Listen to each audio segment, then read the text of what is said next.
What's up guys, MX Guru. I'm back today and this is just a quick video for any of you guys that might be somewhat familiar with doing a rear shock. I'm just going to show you what you have to do to install the WP 20mm lowering kit on a linkage or PDS KTM shock. If you can service your own shock, you can 100% install this lowering kit. It is super easy. If you've never serviced a shock before, I probably wouldn't start with this. I'd probably start with KYB or Showa. They're going to require less special tools and a little less understanding than the WP. But here is what is required in the WP. Let's walk in the workshop and I'll show you. All right, guys. So when you get this WP lowering kit, you are going to get, of course, your pieces for the forks, which are spring seats and bushings. I've already put those in the forks, and then you're going to get these. Now, why do I have two of these? Well, that's because the kit comes with the spacer you need to do a PDS or a linkage shock. I'm doing a Husky 501 here. It's obviously going to be a linkage shock. It uses this bigger spacer. Here's the shock body. It's already apart. Here is the shock shaft and valve assembly. So you can see there is the stock spacer, and we're going to replace it with this, which is quite a bit bigger, 20mm to be exact. So the cool thing about these new shocks, all the KYBs and Showas and the older WPs, the top is peened over here. So that can be kind of intimidating the first time you do a shock. You've got to take a grinding stone or a file and sit there and work off this peening in a 45-degree angle forever, work the nut off. That's if the shock has never been taken apart before. But on these new WP shocks, they just come with a lock nut. So you can just pull the nut off and fix the tabs and then Loctite it back on.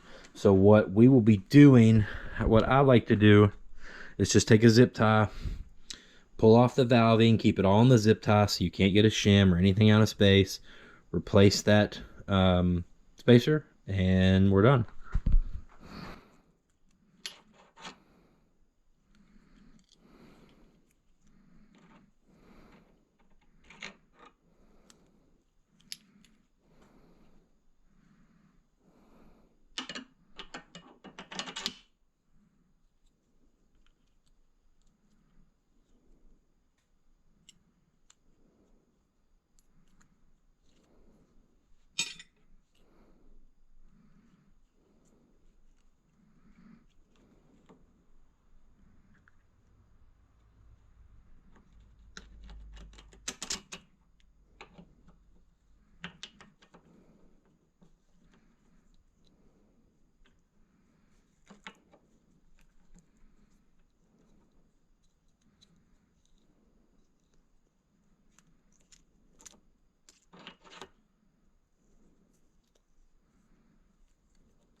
And it's as simple as that, guys. That was kind of a feat for me because I had the GoPro. I was holding it in my mouth with the handle while trying to do that, but normally goes a little better.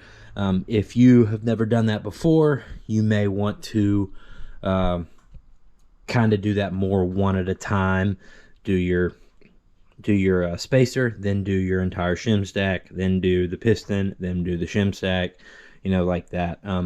But fear not, if you do drop those shims and they become messed up, any KTM dealer or anyone with access to KTM DealerNet can download the spec sheet that tells you the shims and what order they're in. I'm not sure if that's the case with the Japanese manufacturers. I would assume they have a way to get that as well, but it's very easy for KTM.